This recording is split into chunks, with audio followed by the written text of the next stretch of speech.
Hello everyone, Mr. Skinny here, and you know what time it is? It's an Android Netrunner cast. What else would it be? So, this is actually a game I just played, a random fella, Sander, online, and it's a deck I put together. I rarely play Shaper, but I actually put this together in a live game recently, just with a friend, and I don't know, I wasn't very sure about it, but it did decently, so I wanted to just try it online as well. And came into what I thought was quite an amusing game. So I decided to cast this. So off we go. I am Chaos Theory, and I actually am Chaos Theory this time, not Kate, which was I called Kate Chaos Theory, even though I was sitting there looking at the card. But I don't care. That's what I do. So what we are now looking at, there's my opening hand. I decide to keep it. It's 2 Underworld contacts, a Tinkering, Shore Gamble, and an Imp. So basically this deck is a bunch of splashed in Anarch stuff with the pretty standard, fast deck of Chaos. A lot, all the test runs. The idea is that I added Underworld Economy. I've got rabbit holes in there for the link, and that was sort of going to be a big part of the economy of this deck. So I have no Magnum, I believe. I might have one. The idea is if that comes out, I might test run that. Otherwise, I'm just going to be bringing out, the programs that are needed at the time. I've got Femme Fatales in there to also test run. So yeah. So that's what's supposed to be happening.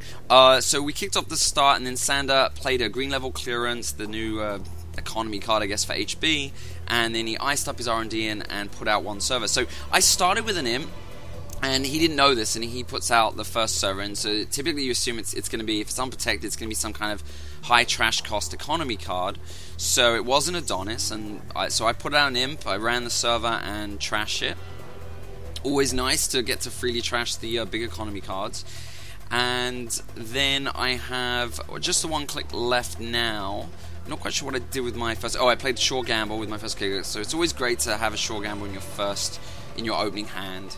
Boost your credits immediately up to 9. And I run HQ because why not? He left it unprotected.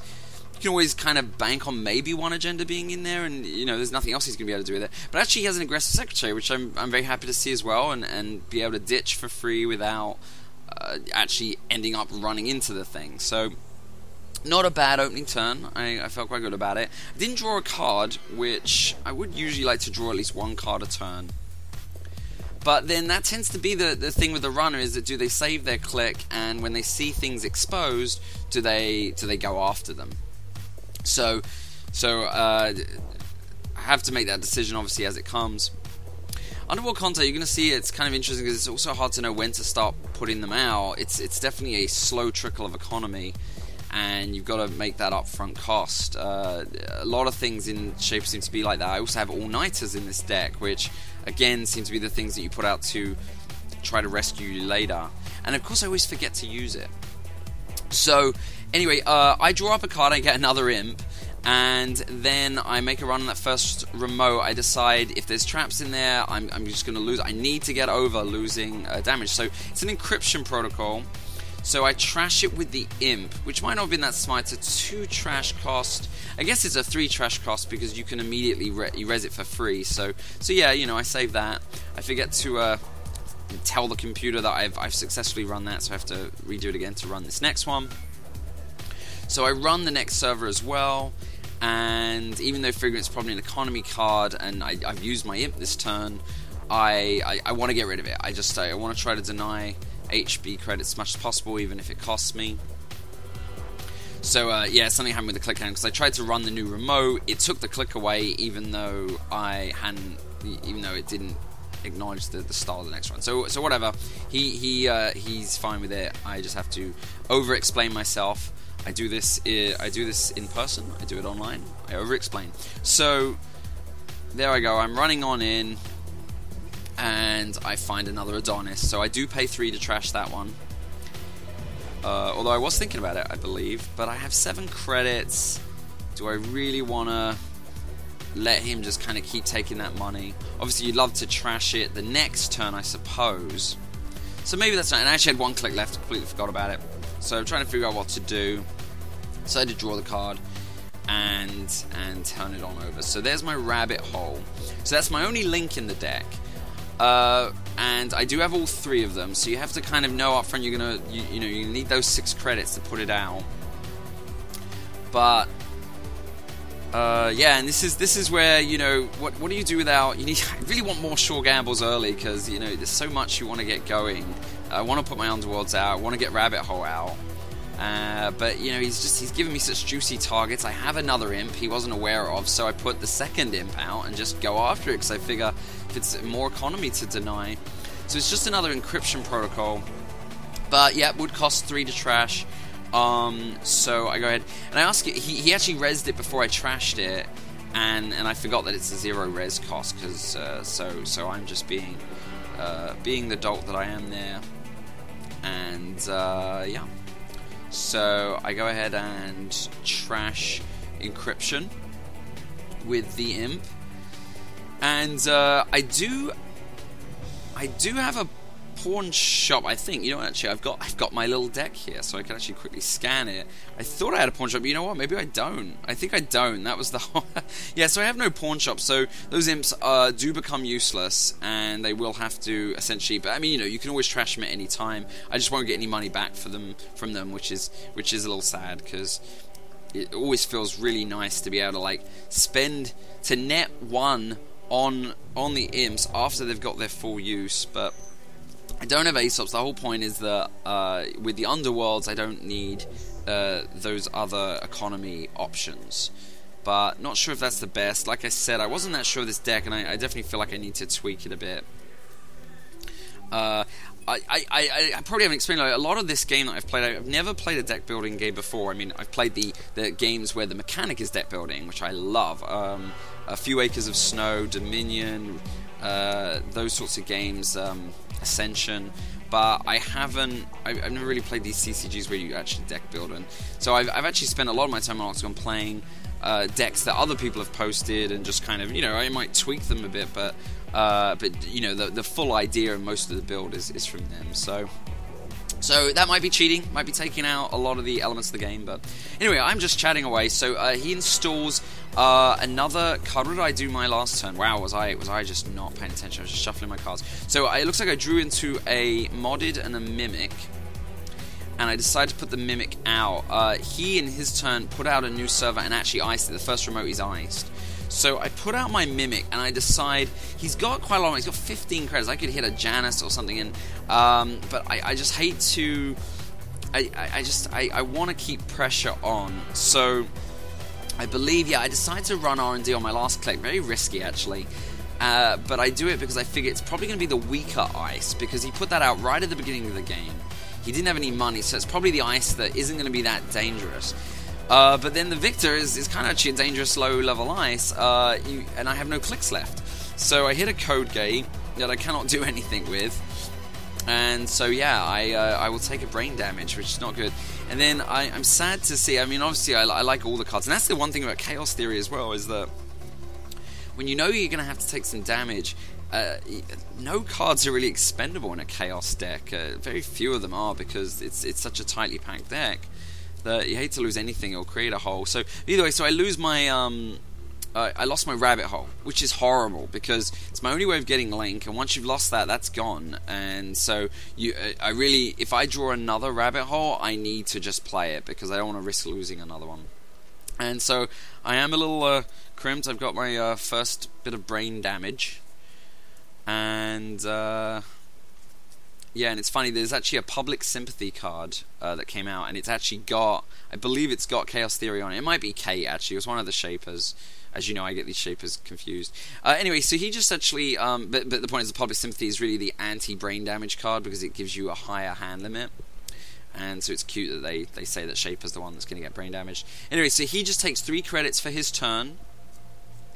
So he's sitting on whatever card that is. Could be another upgrade. I've seen he's already had quite a lot of upgrades in state. He's got the encryptions. Did I see? I haven't seen any other actual, herrings or ash or anything like that. So I draw my Snowball. So I've got a Sentry out, and I've got a potential barrier coming. So I play Tinkering on Victor, and just run our R&D. I decide I want to keep the pressure on, and Tinkering's a good card, so 0 cost card, so that'll get me through Victor for 2 credits. I'd rather spend the 2 credits and keep my clicks. So I go through Victor with essentially using the Mimic. And yeah, I don't know what I'm doing there. So yeah, I show that I spend the 2 credits on Mimic, and I go on into R&D. I only get the 1 look.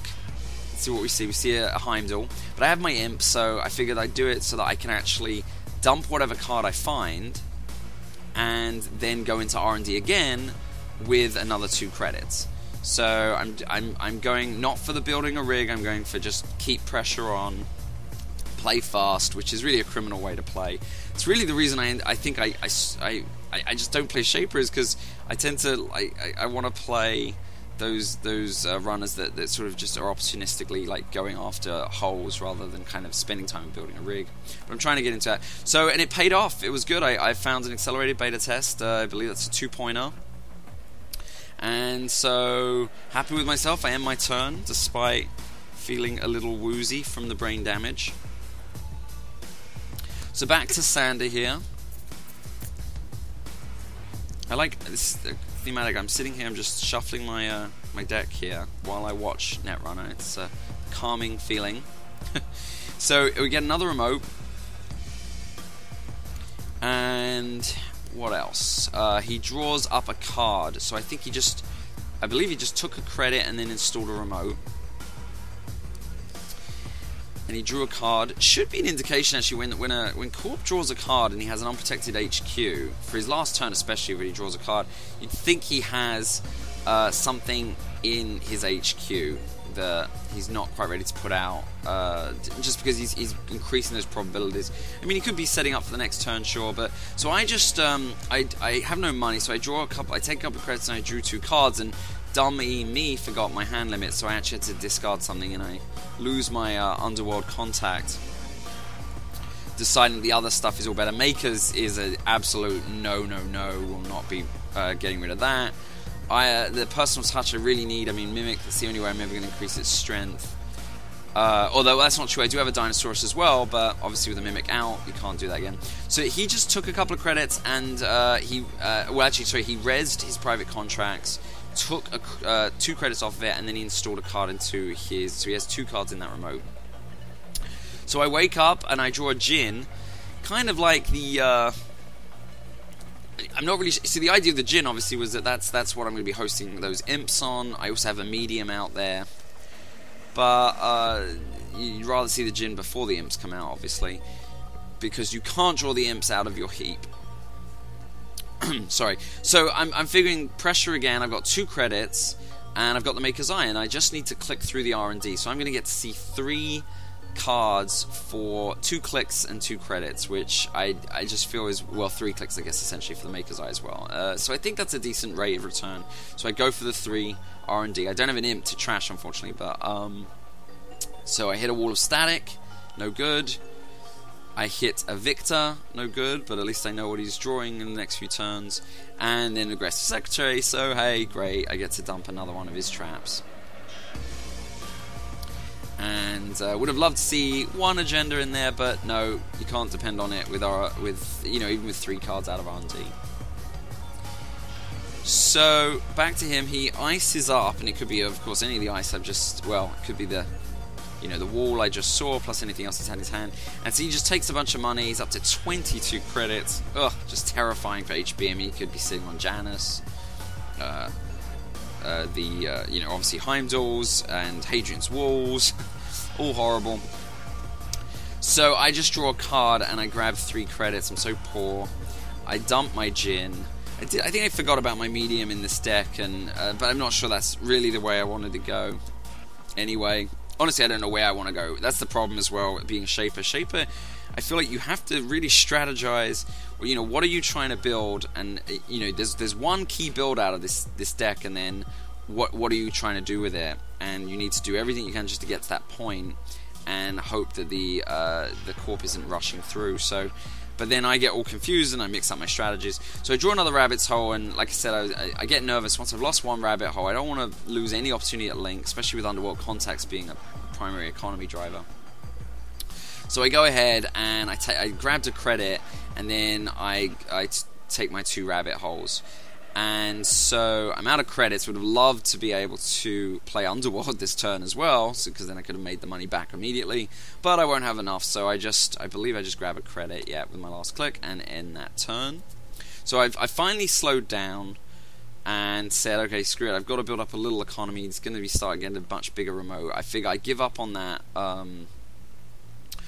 remote he has, figuring he's probably going to be able to score that agenda. I just kind of give up on that first agenda. So I joined to another Underworld, which is quite nice now that I've got my link out. And so I play the Underworld, and then I just grabbed a couple of other credits. So next turn I'll actually earn a credit, and I'll be able to play the next Underworld, and so I'll actually have an economy coming in.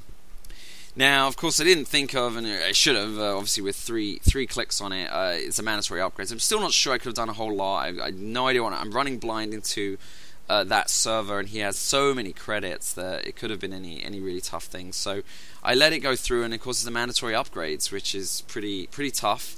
You know, Corp now has 4 clicks, so it feels like that's where the momentum shift's about to happen. I've only scored 2 points in my, you know, where I had the advantage. And now we've got a rich Corp with 4 clicks a turn. So not feeling very good.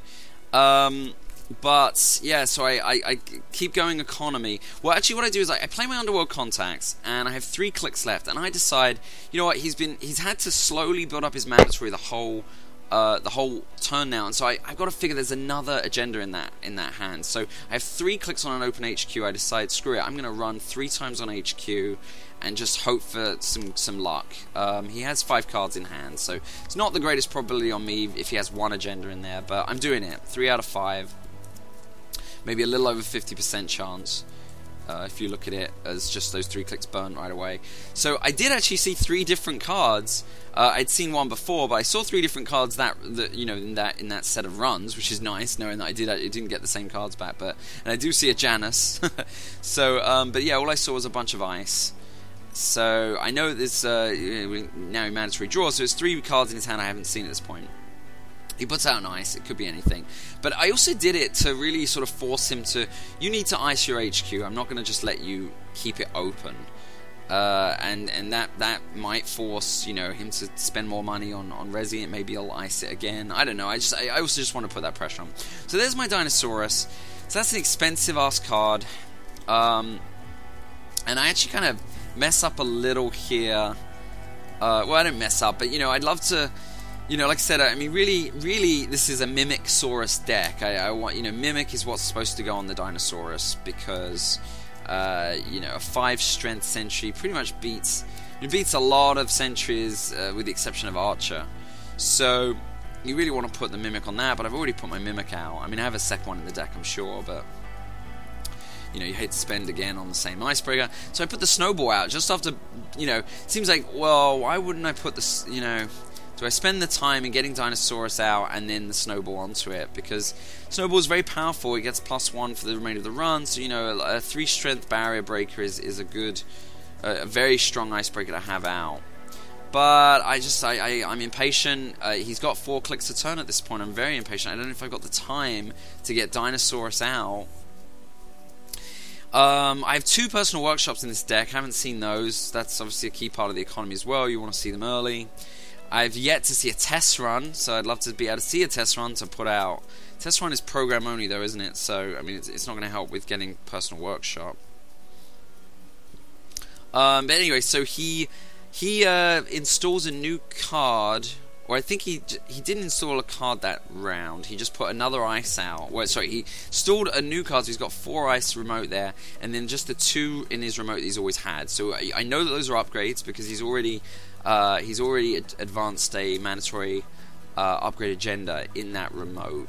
This, you know, while there's been 2 other cards in there, so you know that those are upgrades. So you got to figure that, yeah, they could be Sands, it could be red herrings, it could be ash. Nothing good. I don't think it's a Sansan because he's had so much money he would have res that by now. So it's probably a red herrings. It's something to stop me getting in that remote. I've actually run a similar HB deck, I believe. It's upgrades incorporated, because you've seen he's had the encryption protocols out, he's had a lot of upgrades. So it's a tough deck to beat that remote, that's for sure.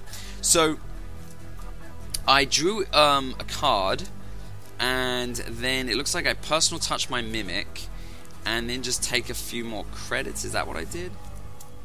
Yeah, so I want to get my Mimic up at least to a 4 strength. It tends to beat a lot of sentries, so before I go running anything else. But I have, frankly, at this point, given up on the remote server. I am never going to run that beast. Not while he has 22 credits. So he puts out the thing, and he biotic labors his way to another score, and he scores his private... Is that private security force? Or I can't tell from the picture. I think it is. But it's a 2-point agenda either way, so he's up to 4 points. And he's still got 16 credits. Yeah, I've given up on that remote. I mean, because I feel like even if I get through it, I'm sure I'm dealing with an Ash or a Red Herrings in there, and I am so poor. So my whole goal in this is either do a lot of pressure on HQ and be and just take the risk, or just pressure R&D. And so I do that. I make a run on R&D. I decide that I've got 2 clicks left, so I can beat the Victor. And then, so it's all about what do I face here. Hopefully it's a sentry I can pay against. And it is a sentry, it's an Itchy. So my Mimic can beat that as cheaply as possible. I say, well, I mean, there is a code gate breaker that's a 0, I think, per code gate. In fact, I might be, if I'm really dumb, if there is a 0 cost, I think it's a 0 cost code gate breaker, but not a 0 cost sentry breaker. So I pay the 3 credits to beat Itchy, and then I have 2 clicks, and I think, so I spend the 2 clicks to beat Victor. And there they go. So, an expensive run, but I get a free card off R&D, and that's sort of the best I can hope for at this point, I'm feeling like. And I get the card I need. I get a Liberate, I get an Executive Retreat, a big 3-pointer. So I'm back in this game, 5 points now, 5-4. But, obviously with his 4-click turn, he certainly is in good shape to win at any point of a turn, especially with all that money he's got. So I'm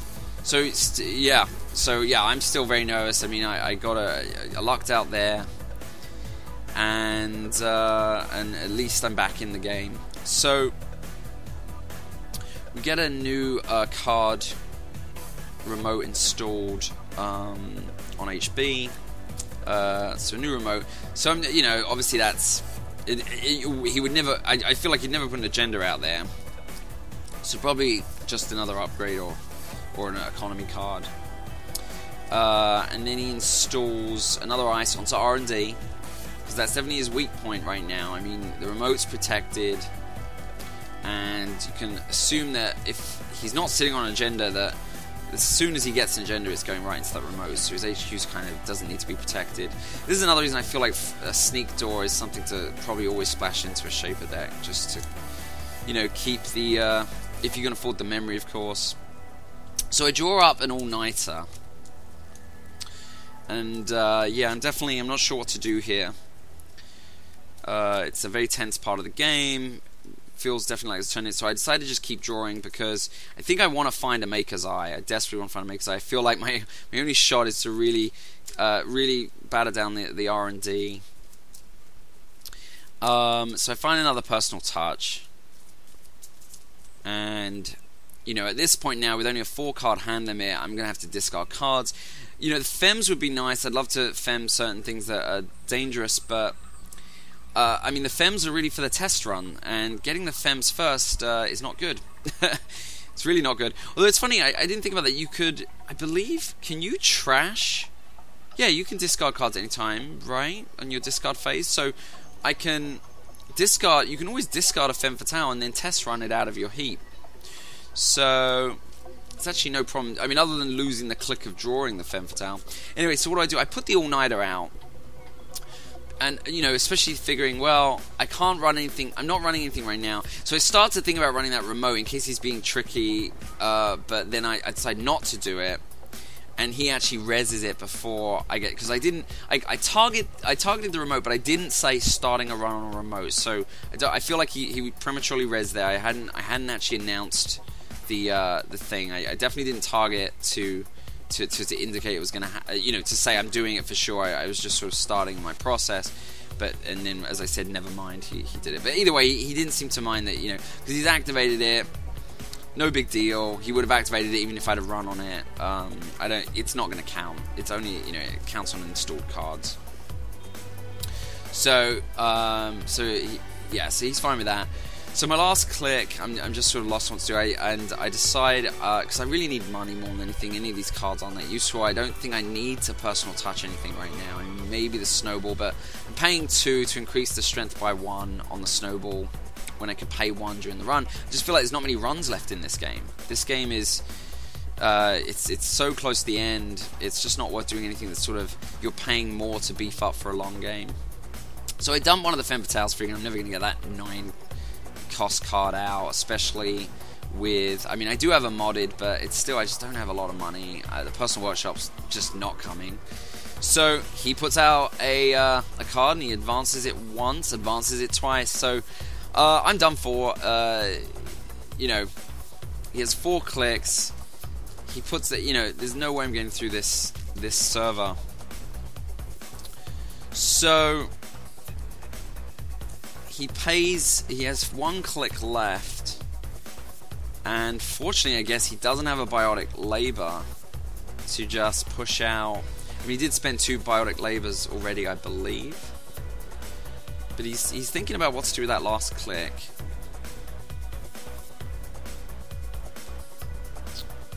And yeah, he's really thinking. So, I mean, that's certainly not. It's highly unlikely that's a trap. I mean, he's seen his aggressive secretary's gone. There's really no reason to put a trap in there. I mean, it's such a protected server with all those upgrades and 4 unresed dice. So he just takes a credit. So he's definitely, I think if he couldn't have finished it off that turn, he's just feeling like I need as much money as possible to if he goes for it, if he has any other tricks up his sleeve, tinkerings, puts out a final icebreaker and then goes for the server, he's going to need as many credits as possible to res as much ice as possible. So I decide to draw. I'm just like, I've got to draw for Maker's Eye, and look what I draw. I drew a Maker's Eye. That couldn't have been lucky. I mean, I was so desperately wanting that Maker's Eye. There was 2 left in the deck, so not great odds that I'm going to find one, but that's really what I wanted. I was like, okay, if I'm going to spend any clicks on not doing a run, it's drawing from Maker's Eye. What the hey? So I'm not really sure what other cards I could have got that would have really helped in that situation at that point. I mean, maybe a short gamble to give me some money that I could go into the run with. So and then I make his eye with only 4, that's 4 credits left on the run. I have no idea what that next ice is going to be. Could have been anything. He had 11 credits. It really could have been anything. And so here we have a Viper. And so the critical thing here, well, it's a big deal. 1, it makes me lose a click if I lose the first trace. And I need those clicks for the upcoming ice. So, but I don't want to spend the money. So he doesn't boost, and so I decide I'm not going to spend that 1 click. I'll just lose the click. So now I have 4 credits, and this is because this is the critical one. This is the one that I need to not end the run on. So it's a trace 3, and it will end the run. I have 2 link, so he's only really got a trace 1. So he has 8 credits, and this is tough for him, right? He needs to know how much does he boost it by that will hopefully end the run, but he can't spend all his credits, or too many of them, because then with my final click I'll probably run the remote, and he doesn't want to be in a situation where he can't res any of the ice. So he boosts it up to 6, and that leaves it where I can spend all of my money to get through. So I will have 1 click left. So I'm looking carefully at the other cards, and you'll notice that Itchy doesn't stop the run, just does a lot of damage to me, because bye important programs and take a tag and get damaged. And then Victor does brain damage, but there's only 1 in the run on it. So I basically, the situation is if I spend all my money right now, I can get into R&D. I'm just going to take a whole lot of damage, but my thinking is the game is over next turn anyway. So yeah, do it. Like, I mean, I'm crippling myself for the rest of the game because there probably is no rest of the game. So I elude the trace and go into Itchy and have to take all of it. So I tell him to run it all. So he trashes, you know, obviously he's not going to trash the imps, they're useless. So he will trash both my icebreakers. So they're dead. And then there's a trace to give me a tag and a brain damage, which I'm not too bothered about. I mean, to me, this is the final turn of the game anyway. So, but it actually turns out that I've got a Link 2, and he only has a Trace 1, and he decides not to boost it. So, yeah, so I actually elude that. And now with Victor, I take a brain damage and just break the end of the run with my last click. So he does a brain damage. Don't really have any cards that I'm that bothered about at this point. I do lose the Modu, which is the one card, you know, that can at least help me get more things out when I've got no money. So that's it. I'm in, and I get 3 cards out of R&D. So let's see. Do I get what I need? Accessing 3. First card is experiential data, so I can't trash it. Don't really care. Leave it where it is. And there it is. Mandatory upgrades, 2 agenda points, and that's the game. And actually, the thing always continues, so I win the game, but it continues into an accelerated beta test, so I actually score another 2. Although I believe in the rules of the game is over the instant the scoring happens, so I would only, as an official tournament rule, I've only actually scored 7 AP there. But there you go, guys. I won, and I think my luck streak continues here. You might have witnessed another game that I did an amazing run into...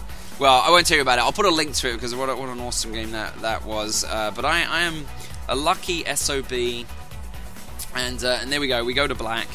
My trademark go to black. So thanks for watching.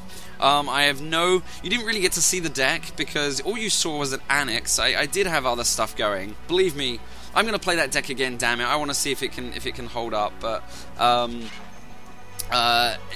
regardless. There you go. So please like the video if you enjoyed it. Subscribe to my YouTube channel. You can follow me on Twitter, ANRcasts, or Facebook if you don't have Twitter. I am facebook.com/tag mrskinny. So thanks as always for watching, and I'll see you guys next time.